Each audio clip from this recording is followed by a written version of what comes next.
Hi friends, ఈరోజు మీరు వీడియోలో చూసేది గిరిరాజా కోడి పిల్లలు చూశారుగా ఇలా లడ్డూల్లాగా ఉన్నాయో. వీటి ప్రత్యేకత ఏంటి అంటే గైరిగా పరిగెత్తడం, సందుల్లోంచి కిటికీలోంచి పారిపోవటం, లేకపోతే అడ్డదిడ్డంగా చేయటం ఉండదు. చాలా డిసిప్లిన్గా ఉంటాయి. ఇవి పిల్లల్ని చెయ్యు పొదగవు, గుడ్లు మాత్రం మంచిగా పెడతాయి, చాలా బాగుంటాయి. వీటికి మామూలుగా స్వతహాగా నాటుకోళ్ళ కన్నా కొంచెం ఇమ్యూనిటీ ఎక్కువ, మరీ ఎక్కువ అని కదా, కొంచెం ఎక్కువ. ఫుడ్ బాగా తింటాయి.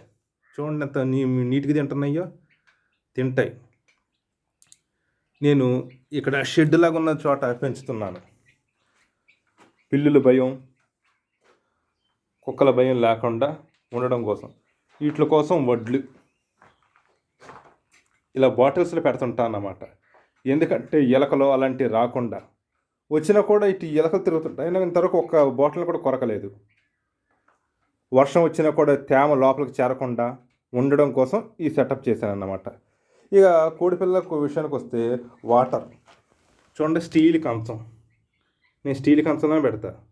పొద్దున్నే వచ్చి వాటర్, పాత డస్ట్ వాటర్ అంతా తీసేసి కంచాన్ని నీటికి కడిగి చేస్తుంటా. ఇలా ఎందుకు చేయడం అంటే వాటికి వ్యాధులు రాకూడదు, అవి తాగే నీళ్లు మంచిగా ఉండాలి.